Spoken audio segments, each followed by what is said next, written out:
The first shot echoed like a mistake. A trembling 12-year-old boy stood at the Navy SEAL training range, the oversized rifle dwarfing his thin arms, his eye barely reaching the scope. Behind him, a cluster of elite trainees snickered, trading bets on whether he'd drop the weapon or burst into tears first. No one expected him to hit the target. No one expected him to even belong there. Except one person. Commander Rourke, a decorated SEAL with a jaw carved from discipline and years of war behind his eyes, watched the boy silently, studying him, measuring him, remembering. Because he knew exactly why this small stranger was here. And why he had to be given the chance. Liam Carter was never supposed to be on that range. He was the son of a fallen SEAL, Chief Owen Carter, a legend whose name still carried weight across every military base in the country. Owen never boasted, never bragged, but everyone knew the rumors. 1 mile shot in Afghanistan. The rescue in Tora Bora. The man who never missed. But what people didn't know was what Owen left behind. A son with the same steady hands, and the same quiet fire. After Owen's death, Liam changed. His teachers said he became withdrawn. Neighbors thought he was too quiet. But Commander Rourke knew better. That silence was focus. And Owen Carter's boy had grown up wanting only one thing. To be worthy of the father he'd lost. But the world is rarely kind to dreams, especially fragile ones. The moment Liam stepped onto the range that morning, small, shy, and wearing borrowed earmuffs that kept sliding off, laughter rose like smoke. "Kid, this isn't Fortnite. Careful, he might shoot his own foot. Whose little brother is this?" One trainee snatched the rifle from Liam's hands. "Here, let me show you how the big boys do it." He didn't finish the sentence. Commander Rourke's voice cut through the air like a blade. "Give the boy his rifle." Even the wind paused. Rourke stepped forward, towering over everyone. His voice was calm, but his gaze burned. "He has permission to be here. Anyone who laughs again will be digging latrines for a week. And trust me." His eyes swept the formation. "You won't be laughing then." The trainees straightened instantly. Liam looked up, terrified, grateful, unsure. Rourke knelt beside him. "Your father taught you the basics, didn't he?" Liam nodded. "Then trust what he taught you. The fundamentals never die." Liam inhaled shakily, then took his position. The range stretched far ahead, a sea of dust and distant metal silhouettes.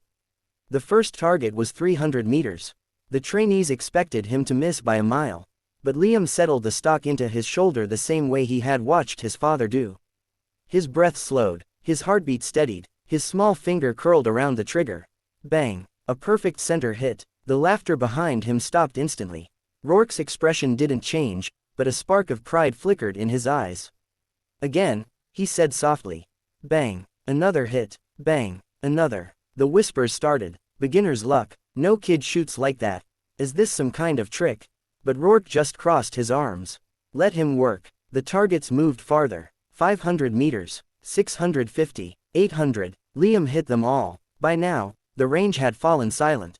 Even the trainees who had mocked him stared with wide eyes, as if watching a myth unfold in real time. But then came the test no one wanted for him. The 1,500-meter shot. It was a shot that grown SEAL candidates struggled with. A shot that required calculation, instinct, and nerves of steel. A shot most adults missed.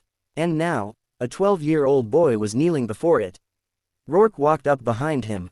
"You don't have to take this one," he murmured. "No shame in stopping now."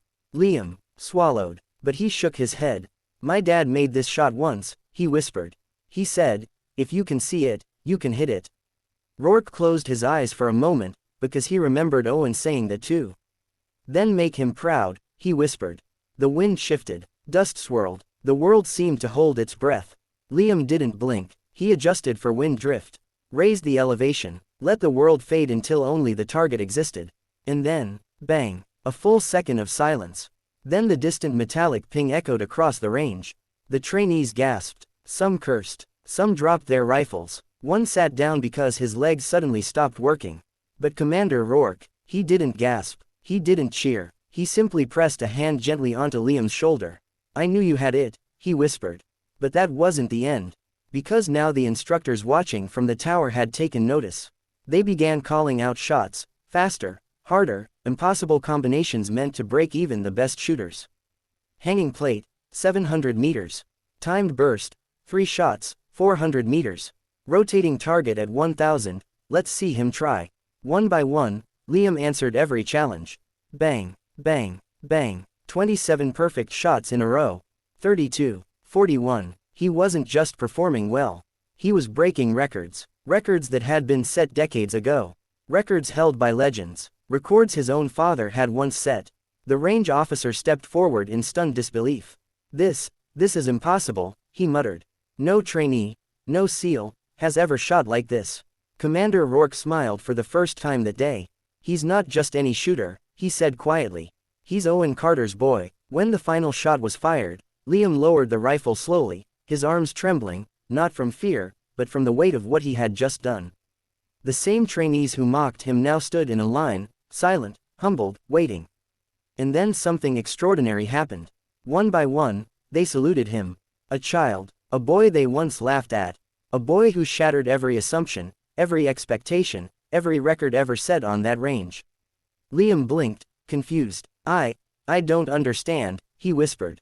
Commander Rourke knelt beside him again, his voice thick with emotion. You just honored your father in the greatest way possible, he said. Not by being him, but by becoming you. That night, as the sun sank and the range turned gold, Liam sat alone at the bench where his father once sat. He whispered into the breeze. I did it, Dad. I hope you saw. And if anyone had been close enough, they might have sworn they heard a quiet voice in the wind. You made me proud, son.